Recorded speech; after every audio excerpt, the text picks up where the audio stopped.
நம்ம தொடர்ந்து வெளிப்படுத்துகிற விசேஷம் 7 சபை காலங்களை குறித்து நம்ம பார்த்துட்டு வரோம். இன்னைக்கு நம்ம கொஞ்சம் டைம் குறைவா இருக்கிறதுனால ஒரு சின்ன சப்ஜெக்ட் உங்களுக்கு நான் டீச் பண்ண விரும்புகிறேன். அது நம்ம பாடத்திட்டத்தில் உள்ள சப்ஜெக்ட் தான். வாசிக்கலாம் ஒரு வசனத்தை. நமக்கு அந்த பாடம் இருக்கு, நீதிமொழிகள் 29:18.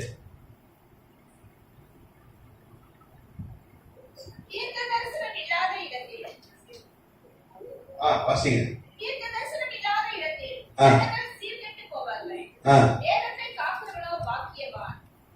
சரி, இங்க வாசிக்க கேட்டோம். தீர்க்க தரிசனம் இல்லாத இடத்துல ஜனங்கள் சீர்கெட்டு போவார்கள். நீங்க ஆங்கில பைபிள் வாசிங்கன்னா where there is no vision the people perish. நீங்க பாத்தீங்கன்னா ஆங்கில பைபிள் என்ன சொல்றதுன்னா, தரிசனம் இல்லாத இடத்துல ஜனங்க என்ன பண்ணுவாங்களாம், சீர்கெட்டு போவார்கள் என்று சொல்லப்பட்டிருக்கு. நீங்க பாத்தீங்கன்னா இது எபிரேய மொழியில் எழுதப்பட்டது, நீதிமொழிகள் புஸ்தகம். நமக்கு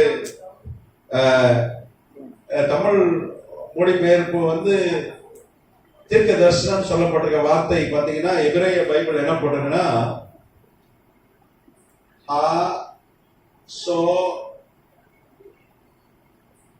அப்படின்னு ஒரு வார்த்தை எபிரேய சொல்.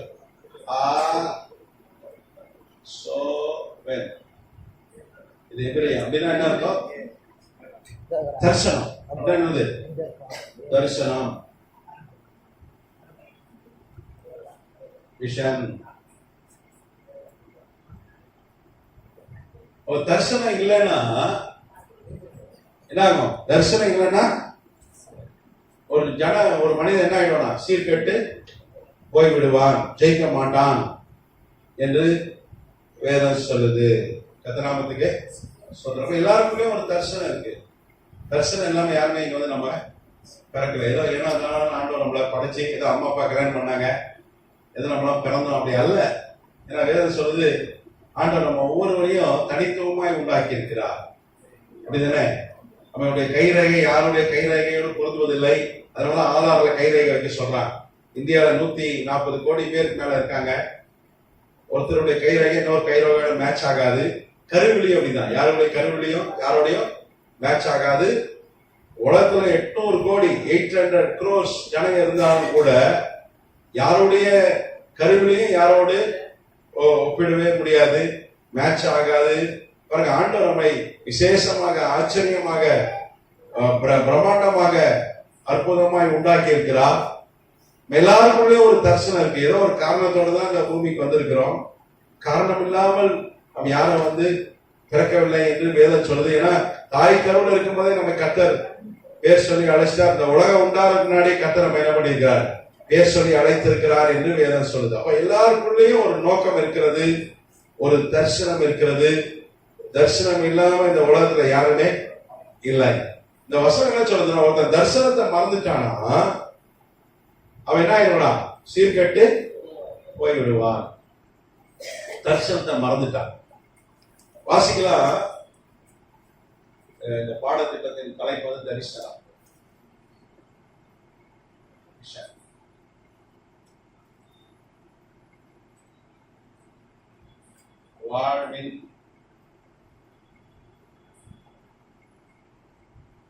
வாழ்வின் தேவசனம். நம்ம எல்லாருக்கும் ஒரு திட்டம் இருக்கு. அந்த தரிசனம் ஆதியாகமம் 11ஆம் அதிகாரம் 31, 32 வாசிக்க கேட்போம். ஆதியாகமம் 31 11ஆம் அதிகாரம் 31ஆம் வசனம். தேராகு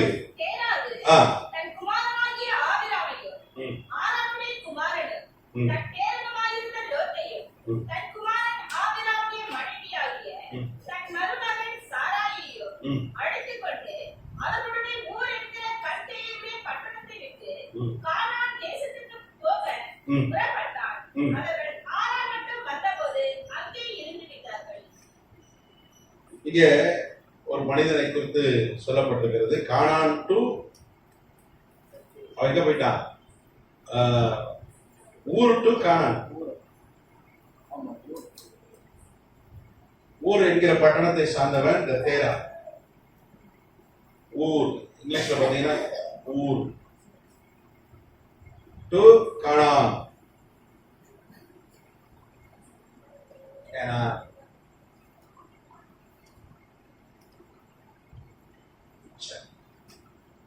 இங்க தேராக என்கிற ஒரு மனிதன்.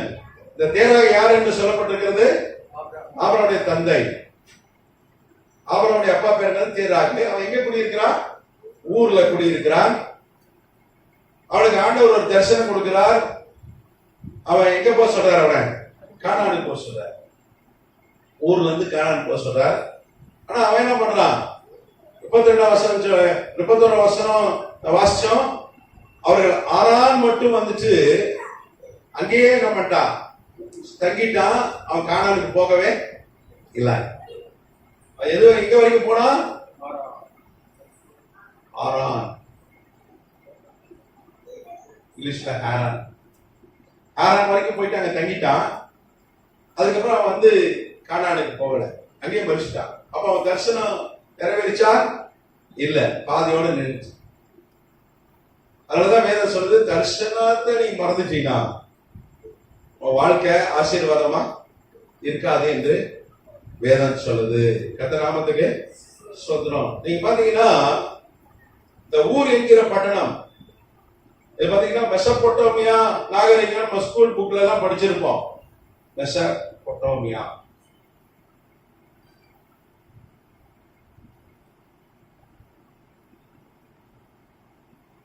கேள்விப்பட்டிருக்கீங்களா? மெசபொட்டோமியா நாகரிகம், சிவிலைசேஷன்.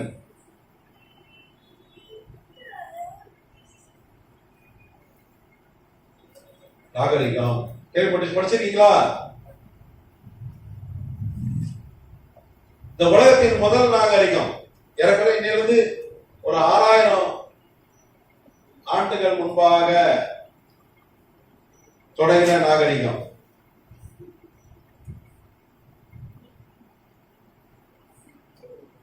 இந்த உலகத்தின் முதல் நாகரிகம் மெசபொட்டோமியா நாகரிகம். எங்கன்னா ஈராக், தெற்கு ஈராக்ல. நீங்க பாட புத்தகம் படிச்சிருக்கீங்க.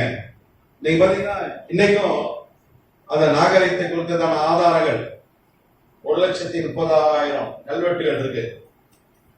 1,30,000 டேப்லெட்ஸ் கல்வெட்டுகள்.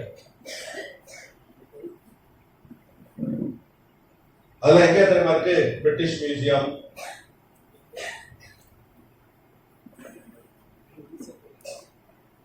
British museum. அப்புறம் லவ்ரே ஒரு மியூசியம் இருக்கு பிரான்ஸ்ல.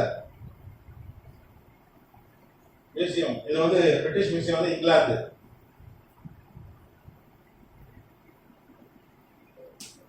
லவ்ரே மியூசியம் இது வந்து எங்க பிரான்ஸ் நாட்டில் இருக்கு. லவ்ரே மியூசியம் இது வந்து பிரிட்டிஷ் மியூசியம்.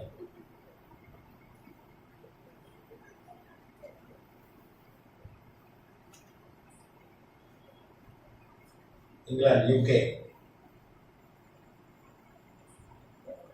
1,30,000 கல்வெட்டுகள் கண்டுபிடிச்சிருக்காங்க. இந்த ஆதாரம் மெசபொட்டோமியா நாகரிகம் எப்படி இருந்திருக்குன்னு சொல்லி ஆதாரங்கள் இருக்கு. நீங்க பாத்தீங்கன்னா அன்னைக்கு அண்டர் கிரவுண்ட் டிரைனேஜ், பெரும்பாகத்துல இன்னும் அண்டர் கிரவுண்ட் டிரைனேஜ் வரல. நம்ம பெரும்பாகத்துக்கு இன்னும் அண்டர் கிரவுண்ட் டிரைனேஜ் வரல. ஆனா அன்றைக்கு அண்டர் கிரவுண்ட் டிரைனேஜ், அன்னைக்கே எல்லா வீடும் கல்வி வீடு. நீங்க ஊர் பட்டணத்துல பாத்தீங்கன்னா, ஊர் என்கிற பட்டணத்துல அன்னைக்கு ஜனத்தொகை 25 லட்சம். 25 லட்சம் பேர் வாழ்ந்தாங்க. 45 lakh பாப்புலேஷன். ஜனத்தொகை எவ்வளோ? ஜனத்தொகை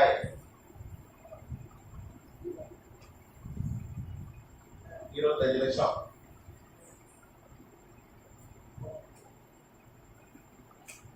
அவங்க பேசின மொழி வந்து அக்காடியன். பேசின மொழி வந்து அக்காடியன் மொழி. அக்காடியன் லாங்குவேஜ், அக்காடியன் மொழி.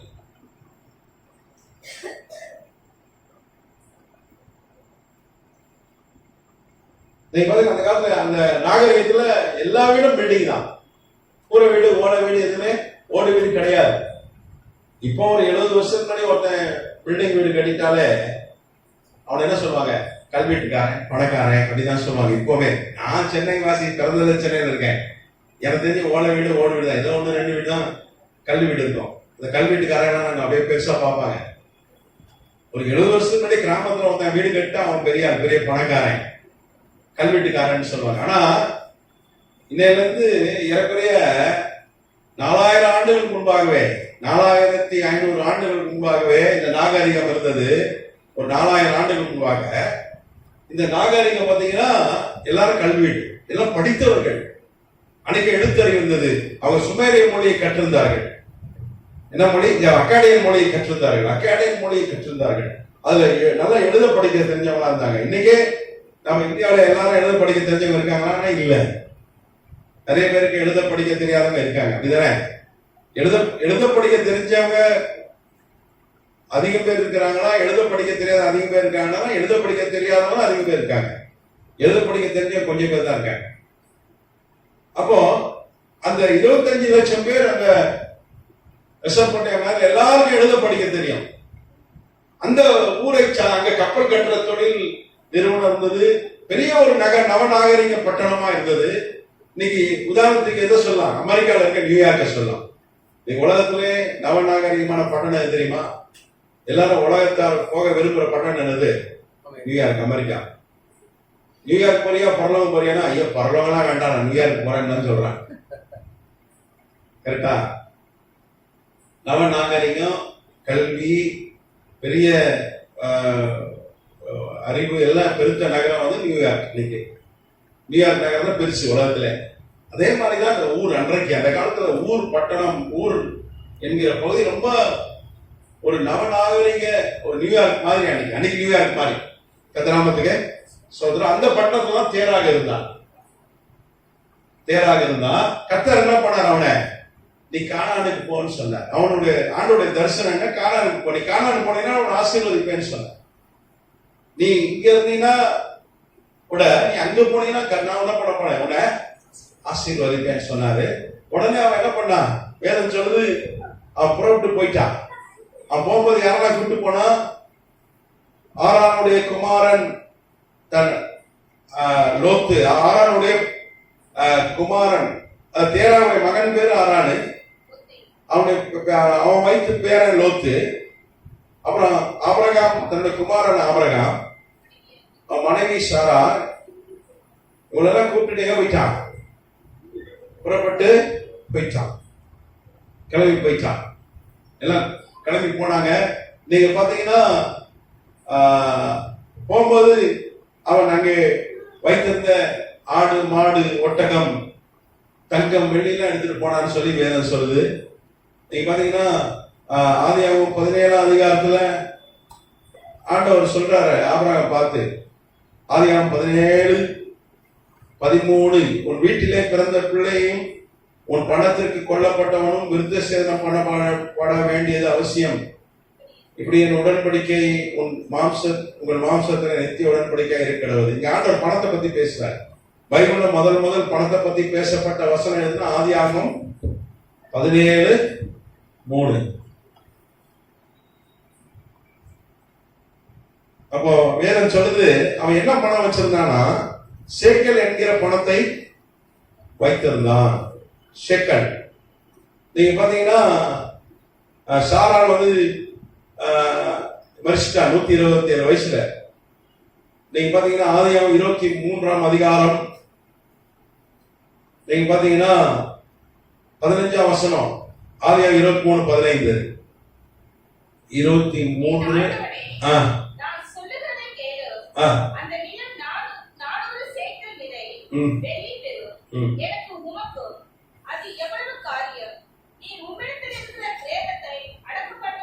இங்க சேக்கல் என்கிற பணத்தை வைத்துதான் ஆபிரகாம் ஒரு நிலம் வாங்குறான் தான் மனைவி அடக்கம் பண்றது. முதல் பைபிள்ல சொல்லப்பட்ட பணம் சேக்கல். நீங்க பாத்தீங்கன்னா முதல் உலகத்துல வந்த கரன்சி எது தெரியுமா? பணம், உலகத்தின் முதல் பணம் ஷேக்கல் தான். ஷேக்கல் பாத்தீங்கன்னா 3000 கிபியில நான் இந்த கரன்சி பத்தி கிளாஸ் எடுத்தேனா எடுக்கலையா? சரி, நான் உங்களுக்கு எடுத்துறேன். இது ஒரு நான் டச் பண்றேன். உலகத்தின் முதல் பணம் எங்கன்னா ஈராக். இந்த மெசப்போட்டாமியா ஈராக். இது வந்து ஈராக்கை சார்ந்த நாகரிகம். ஈராக்.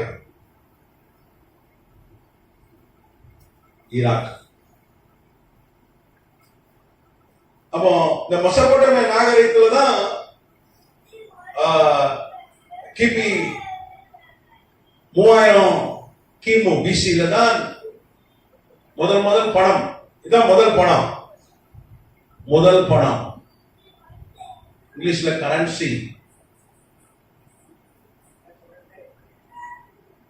நம்ம இந்தியாவில் பீஸ்ன்னு சொல்றோம், அமெரிக்காவில் டாலர் சொல்றோம், இங்கிலாந்து போனீங்கன்னா பவுண்டுன்னு சொல்றாங்க. அப்படிதான் ஒவ்வொரு நாட்டிலையும் பணத்துக்கு ஒரு பேர் வச்சு அழைக்கிறான். அப்படிதானே? இஸ்ரேல் தேசத்து பணம் தான் ஷேக்கல். இந்த ஷேக்கல் எங்க இருந்து வந்ததுன்னா ஈராக்ல இருந்து கொண்டு வந்தோம். ஆபிரகாம் ஈராக்குடைய பணம் அது ஷேக்கல். நம்ம இந்தியா 23 ரூபா கொடுத்தீங்கன்னா ஒரு ஷேக்கல் தருவாங்க. இஸ்ரேல் போனீங்கன்னா ஷேக்கல் வாங்கிட்டு தான் போனோம்.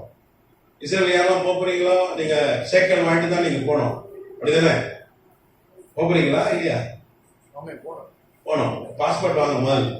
பாஸ்போர்ட் போனீங்கன்னா ஆண்டவர் ஆட்டோமேட்டிக்கா அனுப்பிச்சு விடுவார். சரி, ஒரு 23 ரூபாய் கொடுத்தீங்கன்னா தான் ஒரு ஷேக்கல் தருவான். இங்க பணம் ரொம்ப மதிப்புடையது. நம்ம பணத்தோட 23 மடங்கு மதிப்புடைய பணம். ஆனா இந்த ஷேக்கல் யார் கொண்டு வந்தா? ஈராக்ல இருந்து கொண்டு வந்தான். ஊர்ல இருந்து கொண்டு வந்தான். அவங்க அப்பா கொண்டு வந்தாரு.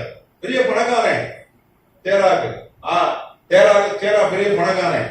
அவன் என்ன பண்ணான்? தங்கம், வெள்ளி, ஷேக்கல், பணம் எல்லாம் கொண்டு வந்தான். ஆடு, மாடு, ஒட்டையெல்லாம் கொண்டு வந்தான். அவர்கள் வந்து பிரயாணப்பட்டு வந்தார்கள்.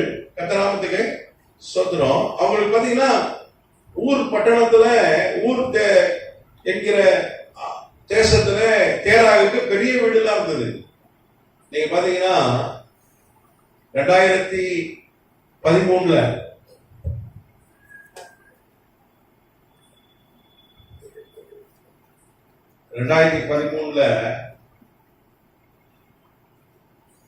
இங்கிலாந்து விஞ்ஞானிகள், ஆர்கியாலஜிஸ்ட், தொல்லியல் துறை விஞ்ஞானிகள் என்ன பண்ணாங்க? டாக்டர் ஸ்டூவர்ட் தலைமையில், டாக்டர் ஸ்டூவர்ட் கேம்ப் பெல், அவர் பேர் வச்சிருக்காங்க பெல். ஆபிரகாம் வீட்டை, இந்த தேராக வீட்டை கண்டுபிடித்தார். தேராக வீடு, அப்புறம் தொழிற்கூடம். தொழிற்கூடம்னா தொழில் செய்யற இடம். அவருடைய அலுவலகம் வச்சுங்களேன், ஆபீஸ் இங்கிலீஷ் வச்சுக்கலாம். அவர் ஆபீஸ், அவருடைய வீடு கண்டுபிடிச்சாங்க. இப்போ பாத்தீங்கன்னா தேராவுடைய வீடு இருக்கு. நீங்க ஈராக் போனீங்கன்னா அதை பார்க்கலாம். அன்னைக்கு வந்து ஊர், அது பேர் ஊரு, இப்ப பேர் மாறிட்டு. எப்படி சென்னை மெட்ராஸ் சென்னை ஆச்சோ, எப்படி பெங்களூர் ஆச்சோ, பாம்பே மும்பை ஆச்சோ, அது மாதிரி அன்னைக்கு ஊர் இப்ப என்ன பேர்ல இருக்கு தெரியுமா?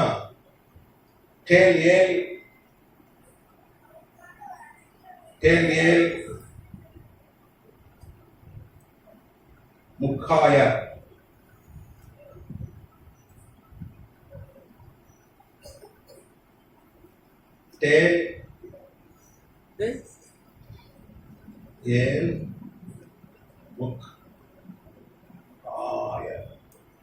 இதான் இன்னைக்கு ஊர் என்கிற பட்டணத்துடைய பெயர். பழைய புது பேர். இது பழசு, இது புது பேர். அப்போ ஊர் என்கிற பட்டணத்துல பெரிய வீடு. நீங்க அத யூடியூப்ல பார்க்கலாம், ஆன்லைன்ல கூட பார்க்கலாம். நம்ம போய் தான் பார்க்கணும்னு அவசியம் இல்லை. இன்னைக்கு ஆன்லைன்ல இருக்கு, அந்த வீடியோஸ் இருக்கு, போட்டோஸ் எல்லாம் இருக்கு. தொழில்துறை கண்டுபிடிச்சிருக்காங்க. மிகப்பெரிய தொழிற்கூடம், பெரிய தொழிற்கூடம். அவங்க தேராக என்ன வேலை செஞ்சாருன்னா, அந்த காலத்துல ஸ்டுடியோ கிடையாது. அப்படிதானே? இன்னைக்கு போட்டோ ஸ்டுடியோ இருக்கு. இன்னைக்கு எல்லார் கையிலும் ஒரு கேமரா இருக்கு. கேமரா இல்லாத ஆள் யாருமே இல்ல. எல்லார்கிட்டையும் பிறந்த குழந்தை கூட செல்போன் வச்சுதான் விளையாடுது. அதுக்கு ஒரு கேமரா இருக்கு. 3 மாசத்துல போட்டோ எடுக்கின்றான். என் பிள்ளை 3 மாசம் குழந்தை என்ன அழகா போட்டோ எடுக்குன்னு போடுறான். அதை கெடுத்து வச்சிருக்கான். 3 மாசம் பிள்ளைய செல்போனை கொடுத்து போட்டோ எடுக்க வச்சு. இன்னைக்கு பிள்ளைங்க விளையாடுறதும் செல்போன்ல தான், கேமரா தான் விளையாடுது.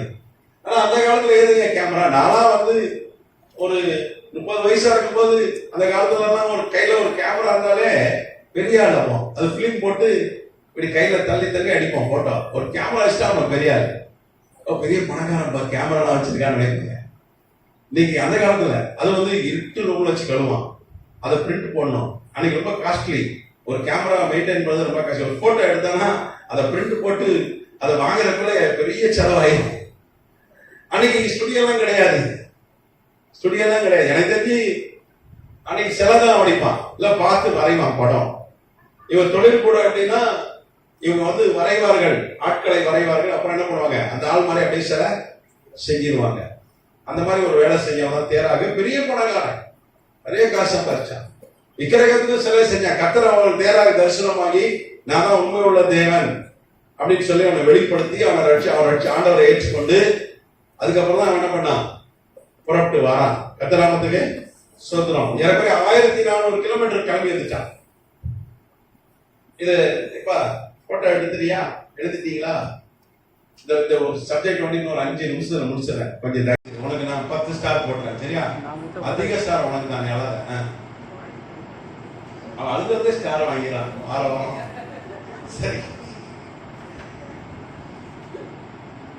ஃபர்ஸ்ட் வசனத்துல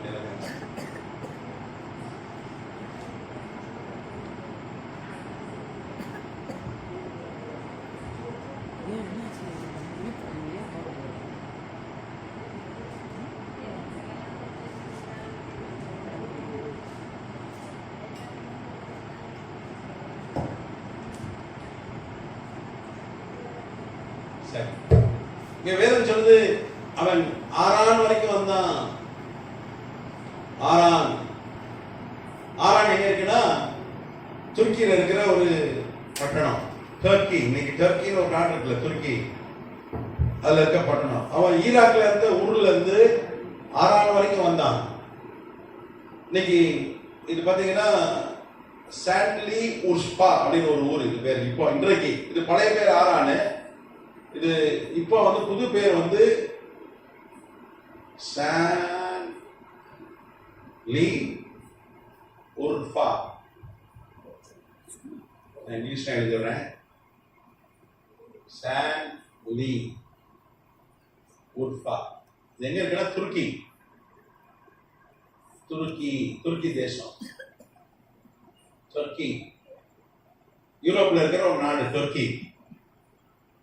இங்க வந்தான். ஏறக்குறைய 1400 கிலோமீட்டர்ஸ், 1400 கிலோமீட்டர் பிரயாணம் பண்ணான். ஊர்ல இருந்து இந்த ஆரான் வரைக்கும் ஏறக்குறைய 1400 கிலோமீட்டர்.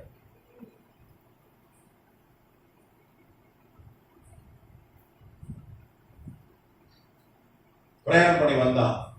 யோசிச்சு பாருங்க, இன்னைக்கு நாங்க நேற்று சேலம் போனோம், காலையில போயிட்டு சாயங்காலம் வந்துட்டோம். அங்க ஒரு மீட்டிங்ல பிரசங்கம் பண்ணிட்டு 700 கிலோமீட்டர் 700 கிலோமீட்டரை ஒரு 8 மணி நேரத்துல போயிட்டு வந்தோம். ரன்னிங் டைம் போற ஒரு 4 மணி நேரம் தான், வர்றதுக்கு 4 மணி நேரம் தான். கார்ல போனோம் அன்று தெருவில். இன்னைக்கு பிளைன்ல போனா இன்னும் சீக்கிரம் போயிடலாம். இன்னைக்கு வசதி வாய்ப்பு வந்துட்டு. அன்னைக்கு 1400 கிலோமீட்டர்ன்றது பெரிய விஷயம். 14 நாள் ஆகும். 140 நாள் ஆகும். எவ்வளவு நாள் ஆகும்? 140 நாள். ஏறக்குறைய 140 நாட்கள் பிரயாணம்.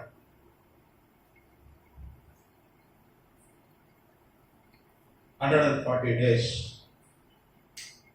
140 நாள் பிரயாணம் பண்ணி ஆரான் வந்த உடனே அங்கேயே செட்டில் ஆயிட்டான். அங்க இருந்து நகர மாட்டேட்டான். அதான் வேதம் சொல்ல அங்கேயே தங்கி விட்டான். ஆனா அவன் எங்க போயிருக்கணும்? கானான் போயிருக்கணும். அப்போ ஆரான் தேராக மாத்திரம் கானான் போயிருந்தா அதான் அவன் தரிசனம். ஆனா அவன் தரிசனத்தை போய் சேர்ந்தாரா? இல்ல. தரிசனத்தை அடைஞ்சானா? இல்ல. அவன் எங்க தங்கிட்டான்?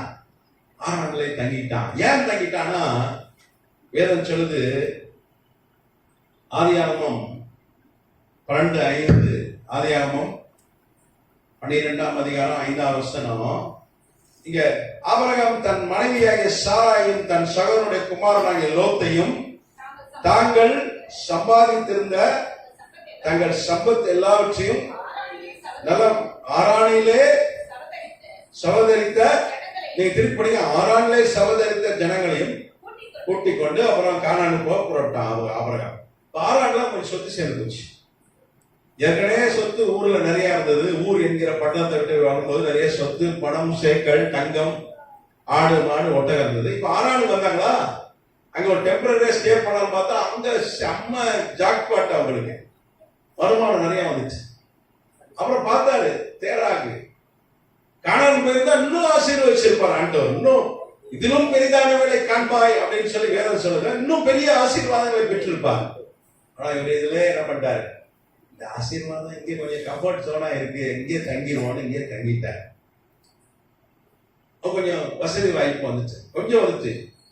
ஆனா கானான் போயிருந்தா கர்த்தர் என்ன பண்ணிருப்பார் அவரை, கானான் போனா என்ன ஆசீர்வாதம், பெரிய ஜாதியாக்கி உன்னை ஆசீர்வதித்து உன் பேரை பெருமைப்படுத்துவேன், உன்னை ஆசீர்வதிக்கிறவனை ஆசீர்வதிப்பேன், உன்னை சபிக்கிறவங்களை சபிப்பேன், பூமியில வம்சங்கள்லாம் உனக்குள் ஆசீர்வதிக்கப்படும். இந்த தேராக மாத்திரம் கானான் போயிருந்தா இன்னைக்கு ஆபிரகாம் பத்தி நம்ம பேசியிருக்க மாட்டோம், தேராக பத்தி தான் பேசியிருக்கோம். தேராக வாஸ் எ ஃபெயிலியர், அவன் ஒரு தோல்வி அடைந்தவன். காரணம் தரிசனத்தை மறந்துட்டான். கொஞ்சம் அங்க ஆரான்ல கொஞ்சம் வசதி வாய்ப்பு வந்தவன என்ன பண்ணிட்டான், தரிசனத்தை மறந்துட்டான். நீங்க பாத்தீங்கன்னா என் சொந்தக்கார பையன் ஒருத்தன், நாங்களாம் படிக்கிற காலத்துல அவனும் எனக்கு ஒரு 2 வகுப்பு மேல படிச்சான். இந்த லீவ் நாட்கள் நாங்க என்ன பண்ணோம், இந்த காலத்து பசங்க லீவ் வந்து என்ன பண்றாங்க, செல்போனை கையில அப்படியே ஒட்டி வச்சிடறாங்க, அப்படியே தான் கிடக்குறாங்க, இல்ல லேப்டாப்ல கேம் விளையாடுற ஏதோ பண்றாங்க. நாங்க அப்படியே விளையாடுவோம், இல்லைன்னா எங்கேயா போய் வேலை செய்வோம். நாங்க எங்க பகுதியில் பாத்தீங்கன்னா நிறைய இந்த சில்வர் பாத்திரம் செய்கிற பட்டறைகள் நிறைய இருக்கும். ஆமா, சரி, எங்க வீட்டு பக்கத்துல நிறைய அந்த காலத்துல வாட்டர் ஃபில்டர் நிறைய பாத்திரம் அங்கதான் செய்வாங்க எங்க வீட்டு பக்கத்துல. இந்த 2 மாசம் லீவ்ல என்ன பண்ண, செலவு காசு என்ன வீட்டுல இப்ப கேட்கற மாதிரிலாம் கேட்க முடியாது. இப்ப பசங்கள்லாம் வந்து ரொம்ப துட்டு கேட்குது பசங்களுக்கு அம்மா அப்பாட்ட. அங்க நாங்களாம் 10 காசு கட்சாலே எங்களுக்கு பெரிய மழை. ஒருத்தர் 10 காசு வச்சுட்டு அவன் பெரிய ஆளு. அந்த காலத்துல 5 பைசா தான் தருவாங்க, 1 பைசா 2 பைசா தான் கடையில் வாங்கிப்பான். 1 பைசாக்கே இவ்வளவு பெரிய பிஸ்கட் தருவான். நான் சின்ன வயசா இருக்கும்போது பசங்க அதெல்லாம் ஒரு காசு தான் மியூசியத்துல தான் பார்க்கணும். இப்போ பசங்க ஆச்சரியமா பாக்குதுங்க. சரி, 90 கிட்ஸ் 2000 கிட்லாம் ஆச்சரியமா பாக்குறாங்க, 80 கிட்ஸ் எல்லாம். சரி, அப்போ 2 மாசம் இந்த லீவ்ல நாங்க இந்த பட்டறையில போய் சும்மா பார்ட் டைம் ஏதாவது வேலை செய்வோம். இவருக்கு ஏதாவது செலவு காசு தருவாங்க, அதை வச்சு ஜாலியாக காத்தடி ஏத்தடி பம்பரம் வாங்கி விளையாண்டு ஏதாவது அந்த மாதிரி சந்தோஷமா இருப்போம். அந்த வயசுல அவனும் வேலைக்கு போனான். ஒரு வெல்டிங், இந்த பாத்திரத்துல வெல்டு பண்ணுவாங்க பாருங்க, அந்த வேலை செஞ்சான். அந்த வேலை டக்குன்னு கத்துக்கிட்டான். அன்னைக்கு பாருங்க, இன்னைக்கு ஐடி கம்பெனி மாதிரி எங்க ஏரியால ஒரு வெல்டருக்கு நிறைய சம்பளம். இப்போ ஐடி கம்பெனி நிறைய சம்பளம் சொல்லியா, நிறைய சம்பளம் எங்க தரான், ஐடில தான் தரான். அதே மாதிரி அன்னைக்கு இந்த பாத்திரம் உற்பத்தி செய்கிற அந்த லேத்துல பட்டறையில வெல்டருக்கு தான் நிறைய சம்பளம், பெரிய சம்பளம். இவன் வெல்டிங் கத்துக்கிட்டோம்னா இவனை வந்து என்ன பண்ணிட்டாங்க, வேலைக்கு வச்சுக்கிட்டாங்க. 2 மாசம் லீவ் முடிஞ்சு வரமாட்டேன் கேட்டாங்க.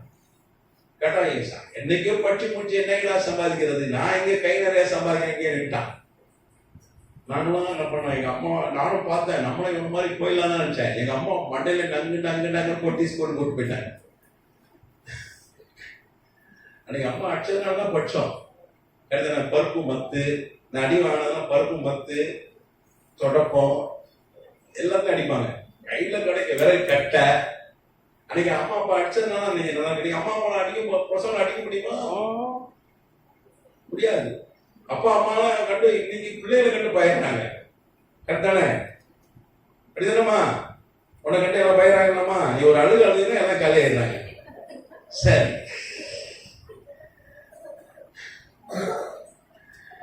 அப்போ அவனை பிறகு ரொம்ப நாள் கழித்து நான் சந்திச்சேன். கற்றுக்கிட்ட நான் கொஞ்சம் கல்வி அறிவுகளை கொடுத்துட்டேன், நான் கொஞ்சம் படிச்சுட்டேன், கொஞ்சம் மேலே படிச்சுட்டேன், நல்லா வாழ்க்கையில வந்துட்டேன். கற்றுக்கிறத விட ரொம்ப நாள் கழிச்சு அவனை பார்த்தேன். பார்த்தபோது அவன் சொன்னா, கொஞ்சம் கிடைக்குதுன்னு என்ன பண்ணிட்டேன், நான் அங்கேயே தங்கிட்டேன். நான் மாத்திரம் உன்ன மாதிரி படிச்சு புறப்பட்டு வந்திருந்தா நான் பெரிய ஆள் ஆயிருப்பேன். நான் ஆறாங்களே தங்கிட்டேன் அப்படின்னா. ஆனா எனக்கு தரிசனம் என்னது, காணான் தான். நான் பட்டேன் 6 நாள்லே தங்கிட்டேன், வெல்டிங் பட்டறையிலே தங்கிட்டேன். ஆனா இன்னைக்கு நான் கஷ்டப்படுறேன், நீ இன்னைக்கு நல்லா இருக்க படிச்சதுனால அப்படின்னு சொன்னான். அதே கதை தான் அந்த தேராக கதையும். தேராக கதை அதுதான். கொஞ்சம் அந்த நேரம் ஆறாண்டுல கொஞ்சம் சம்பாதிச்சவன ஆஹா இங்கே இருப்பையா அப்படின்னு இங்கே செட்டில் ஆயிட்டார். அவருக்கு போக வேண்டிய தூரம் இங்கே காணான், போக வேண்டிய இடம் காணான். ஆனா அவருக்கு அங்க போக இஷ்டம் இல்லை, தரிசனத்தை நோக்கி போக இஷ்டம் இல்லை. அதனால தேராக இன்னைக்கு தேராக பத்தி தான் பேசியிருப்போம், ஆபிரகாமை பத்தி நம்ம பேசியிருக்கவே மாட்டோம். அதுக்கப்புறம் ஆண்டவர் என்ன பண்றாரு, ஆபிரகாம்கிட்ட சொல்றாரு, எப்பா உங்க அப்பா நான் சொன்னேன் காணான் போக சொன்னேன் போல ஆறான்லயும் தங்கிட்டாப்ல, தரிசனத்தை மறந்துட்டாப்ல. தரிசனம் காணான் தான், ஆறான் அல்ல. ஆனா இங்கேயே இருந்துட்டாப்ல. அதனால நீயாவது என்ன பண்ணு, புறப்பட்டு போ அப்படின்னு சொல்லி கர்த்தர் ஆபிரகாமோடு பேசினார். என்ன சொன்னாரு, நீ இப்போ உங்க அப்பா வீட்டை விட்டுட்டு ஆறானை விட்டுட்டு நீ என்ன பண்ணு, நான் காண்பிக்கும் காணான் தேசத்துக்கு போ, நான் உன்னை ஆசீர்வதிப்பேன், உன்னை பெரிய ஜாதியாக்குவேன், பெரியப்படுத்துவேன், நீ ஆசீர்வாதமாய் இருப்பாய். உடனே என்ன பண்ண, ஆபிரகாம் ஆறானை விட்டு புறப்பட்டு போனான். அப்ப 75 வயசு. அவன் கானானுக்கு போனான். தரிசனத்தை மறக்காம என்ன பண்ணான், கானான் போய் சேர்ந்தான். அதனால ஆபிரகாமை ஆசீர்வதிச்சான். இன்னைக்கும் அரேபியா ஃபுல்லா ஆபிரகாமுடைய சந்ததி தான், இஸ்ரேல் தேசம் ஆபிரகாம் சந்ததி தான். நாமும் கிறிஸ்துவுக்குள் ஆபிரகாமின் சந்ததி. இன்னைக்கு ஆபிரகாம் பேர் வைக்கிறாங்க. உலகத்திலே ஆண்களுக்கு அதிகம் பேர் வைக்கிறது ஆபிரகாம் தான். கரெக்டா? அப்போ அந்த தேராக ஏன் அவன் வாழ்க்கையில ஆசீர்வதிக்கப்படல, அவனப்பட்டான், தரிசனத்தை மறந்துட்டான். காணான் தான் தரிசனம், அவன் ஆறான்ல தங்கிட்டான். இன்னைக்கு நம்ம அப்படிதான் இருக்கோம். நம்ம எல்லாருக்கும் ஒரு தரிசனம் இருக்கு. ஆனா கொஞ்சம் இடையில கொஞ்சம் ஒரு சின்ன ஆசீர்வாதம் வந்த உடனே என்ன பண்ணிடுறோம், சின்ன ஆசீர்வாதம் அதுல அப்படியே உட்கார்ந்துடுறோம், இது போதையும். ஆனா உனக்கு அங்க பெரிய காரியம் கட்டு வச்சிருக்க, காணான வச்சிருக்க. அதனால இங்க தங்க வேண்டாம், நீ புறப்பட்டு என்ன பண்ணு, போ, நீ போக வேண்டிய தூரம் வெகு தூரம்னு இளைய கிட்ட கத்த சொன்னார்ல. அவன் போதும் போதும் இங்கே தங்கிற சூரிய செடிகளை படுத்துக்கிடு அப்படின்னா, இல்ல நீ போக வேண்டிய தூரம் வெகு தூரம். இன்னைக்கு அதான் ஆண்டவர் சொல்ற, நீங்க போ, உங்களுக்கு தரிசனம் இருக்கு எல்லாருக்கூடையும். இந்த தரிசனத்தை நீங்க மறக்க கூடாது. உங்களுக்கு தரிசனம் இருக்கு, நீங்க போங்க, அந்த தரிசனம் நோக்கி போங்க. லேட்டானாலும் தரிசனம் நிறைவேறும். இப்ப நீங்க தங்கி இருக்கிறது ஆறாம் தான், கொஞ்சம் சொகுசு இருக்கு, ஆனா அதோட பெரிய காரியம் அங்க இருக்கு. நீங்க போச்சுன்னா கர்த்தர் உன்னை ஆசீர்வதிச்சிருவாரு.